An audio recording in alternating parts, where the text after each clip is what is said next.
Pace bene, para sulprit, dimanapun berada, salam jumpa lagi di video ini. Hari ini kita mau bicara sedikit soal bacaan hari ini tentang seorang buta yang disembuhkan oleh Yesus. Bagi saya ada dua hal menarik untuk dicermati. Bisa lebih dari itu, tergantung kalau kita mengambil dari sudut pandang mana refleksinya. Tapi ini ada dua hal menurut saya menarik. Yang pertama, si orang buta itu berkata, "Yesus anak Daud, kasihanilah aku." Yesus anak Daud, kasihanilah aku. Dia mengawali permintaannya dengan sebuah pengakuan iman. Siapa Yesus itu? Dia katakan lebih dahulu. Dia tidak langsung hanyut dengan saya ingin ini, saya ingin itu, tolonglah, saya sudah cemas, saya sudah takut, saya sudah bosan dengan kebutuhan ini, saya sudah putus asa.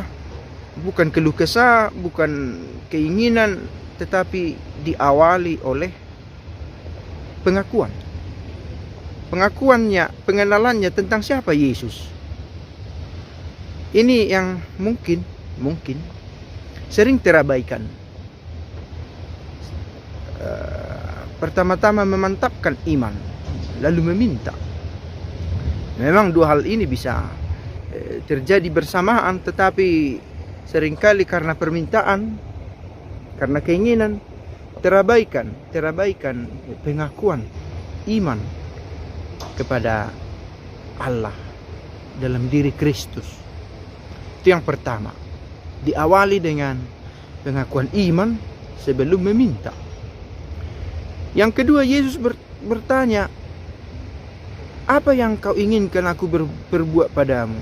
Bukankah itu pertanyaan aneh sebenarnya ya? Tidakkah Yesus tahu? Sudah tahu dia buta, sudah tahu dia adalah Tuhan. Tidakkah dia tahu apa yang dia butuhkan? Lalu si buta berkata, "Supaya aku dapat melihat." Itu yang kuinginkan. Ternyata perlu juga bahwa dari pihak kita mencari tahu apa yang kita butuhkan dalam hidup kita. Kita tahu apa yang kita cari. Begitu. Dan kita sendiri yang mengatakan itu. Tidak langsung terhidang begitu saja. Kalau kita sebut nama Yesus, semua sudah baik-baik saja. Belum juga. Yesus menuntun kita untuk mencari tahu apa yang perlu, penting, dibutuhkan dalam hidup. Apa yang kau inginkan aku perbuat padamu? Pertanyaan dari Yesus ini menarik juga kalau kita renungkan di masa sekarang. Apa yang kau inginkan supaya Allah perbuat bagi kita, bagimu? Yang benar-benar dibutuhkan. Dan ketika kita memikirkan ini, kita mulai memilah-milah. Jangan-jangan ini tidak begitu mendesak. Jangan-jangan permintaan saya ini melulu hanya soal memuaskan keinginan. Apa yang saya butuhkan dalam hidup?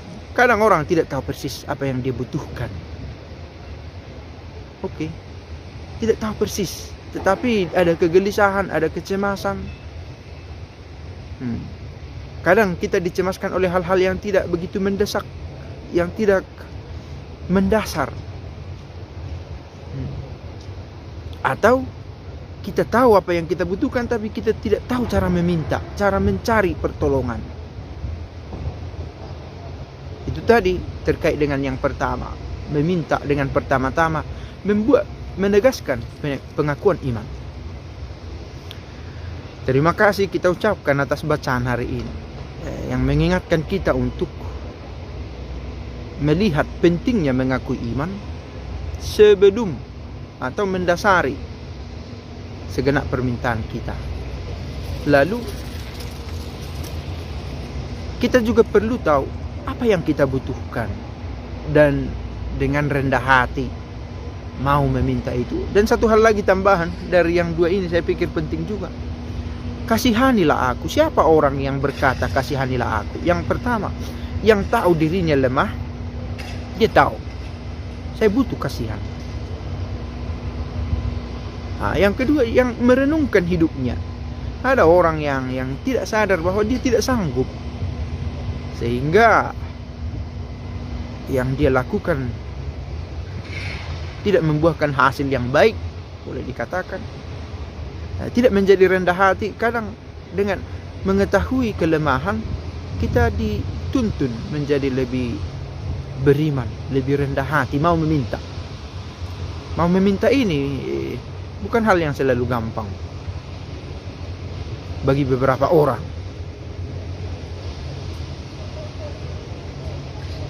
Semoga video ini berguna, menuntun kita untuk mengakui iman, mau meminta dengan rendah hati, mengetahui kebutuhan-kebutuhan kita.